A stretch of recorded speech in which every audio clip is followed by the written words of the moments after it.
Hello Animal Crossing fans, I'm Sassy Shortcake and today I'll be sharing with you an Animal Crossing Visitor's Guide.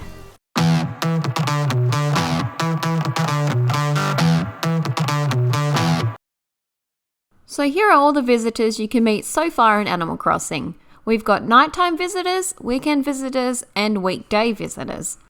So let's take a closer look. We'll start off with Harvey, the owner of Harv's Island. He'll only visit you once to tell you about his photo studio. Then we have Mabel. She sets up shop in front of the town services and will rotate in and out with other visitors until her actual Able Sisters shop is built. Next we have our weekday visitors. There are wandering visitors, town square visitors, and beach visitors. They cycle through so you won't double up on meeting the same visitor twice in 1 week. Let's take a closer look at our resident services visitors. Here's Label. She'll give you a fashion task to complete, along with a piece of clothing that matches the theme. All you need to do is put together an outfit that matches her theme and she'll give you prizes depending on how many items of clothing you match. You'll always receive a reward just for completing the task. If you don't match any or only match one item, you'll only receive one tailor's ticket. If you match 2 items, you'll receive 1 tailor's ticket plus an item from the Mabel fashion line. If you match 3 or more items, you'll receive 2 tailor's tickets and an item from the Mabel fashion line. The items you wear only need to match the theme, not each other, so you could wear a cycling helmet and a jockey vest, and that would count as 2 points. Let's move on to Kix.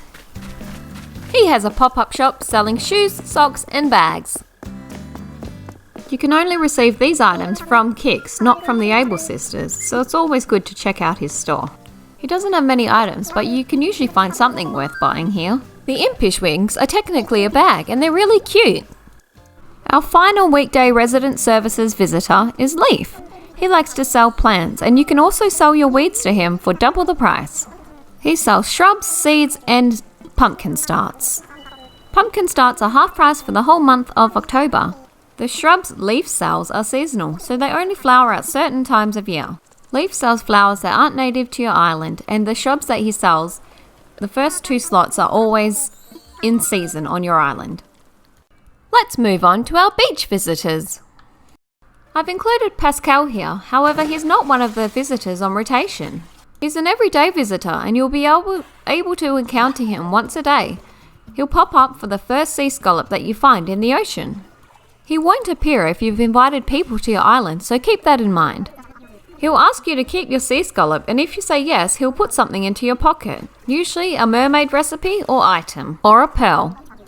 Our next beach visitor is Red. He docks his boat up on the secret beach at the back of your island. The first time you see Red, he'll be wandering around your island. From then onwards, he shows up here. I always check my minimap each morning because it shows when he's there. Red sells artworks for your museum, but be sure not to get conned. These aren't all genuine articles. It can be kind of difficult figuring out if the artwork's real or not. There's lots of guides online that can help you. Today, 3 out of 4 paintings were fakes, but luckily there was 1 real one in here. You can only buy 1 painting a day, so be sure to pick right. Red will send it in the mail and you'll receive it the next morning. Unwrap it, then donate it to Blathers. Another beach visitor is Gulliver. You'll have to talk to him several times in order for him to finally get up and speak to you. He'll discover his communicator's broken and he'll ask you to find the missing parts. Take your shovel out and dig up these spouting holes on the beach. They usually contain manila clams, and you might still find a few of those, but eventually you'll get all 5 communication parts that you need. Return the communicator parts to Gulliver, and you'll receive a reward in the post from him the next day. Our next visitor is Gullivarrr, the pirate version of Gulliver. You also have to speak to him several times before getting a response. Eventually, he'll discover that his communicator is missing.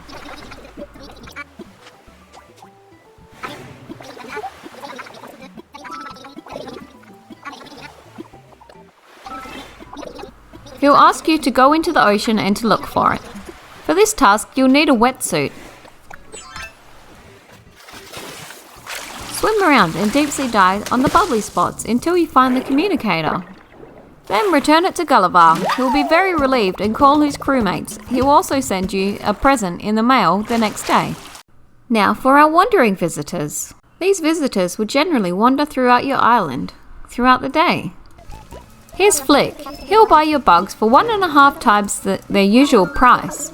It's worth holding on to all of your bugs just to sell to him. That extra 50% makes a big difference when it comes to selling scorpions.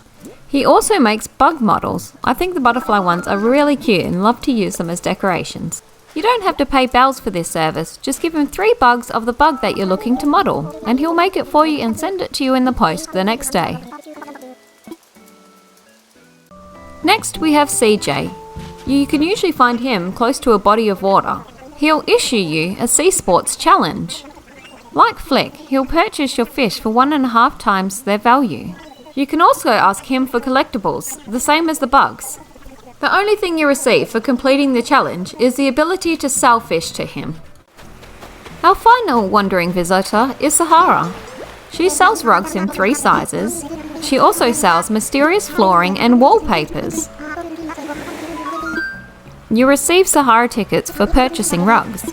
You'll get 1 for a small rug, 2 for a medium rug, and 3 for a large rug. Then you can exchange your Sahara tickets for either a wallpaper or a flooring. You're only allowed to purchase 1 flooring and 1 wallpaper with Sahara tickets per visit. However, you can also buy 1 wallpaper and 1 flooring with bells.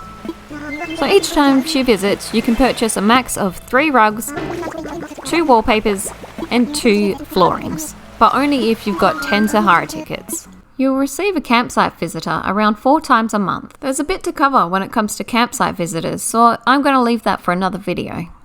Now for our nighttime visitors, Celeste and Wisp. These 2 are wandering visitors. They can be found anywhere on your island, but usually I find them on the cliffs.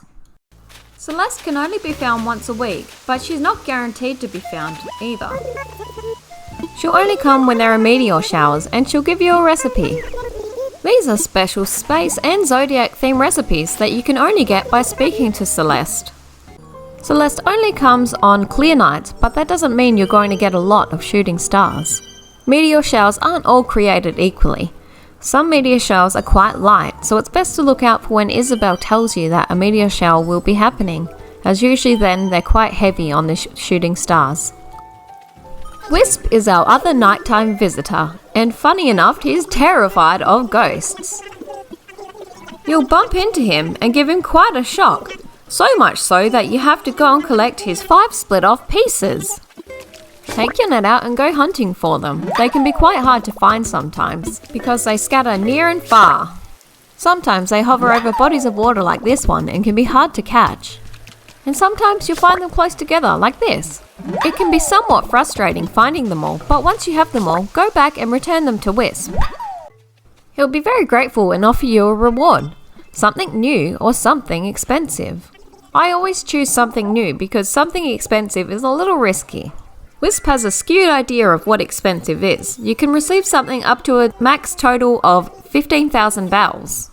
But that's not guaranteed or even common. And there is a small chance you'll receive something only worth 10 bells. In my opinion, it's better to get something you haven't had before. Finally, our weekend visitors, Daisy-Mae and KK Slider. KK Slider will start to come to your island every Saturday once you meet the 3-star goal. If there's an event on, he'll move to the Sunday. Here you can come and request a song from KK. There are 3 options. You can choose a specific song, you can tell him the mood you're feeling and he'll narrow it down, or you can leave it completely random. There are also 3 secret songs you can only receive by requesting them from KK. These are Drive-In, Animal City, and Farewell. Once you've chosen your song, KK will sing it and the credits will roll. There's no way of skipping them, so be patient and enjoy the music until the end.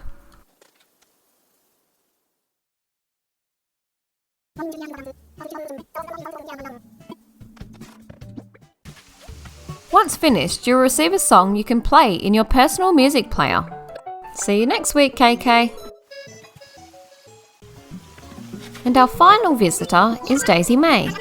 She appears every Sunday morning and leaves by midday. Daisy-Mae sells turnips. You purchase these and then on-sell them to Nook's Cranny for a profit, but you need to check the turnip prices morning and evening. She'll also send you bamboo shoots the following day as a thank you for buying turnips from her. I hope you found this video helpful and that you learned something new. Thanks for watching Boss Family Plays. Please like and subscribe, and I'll see you on my next adventure. Bye!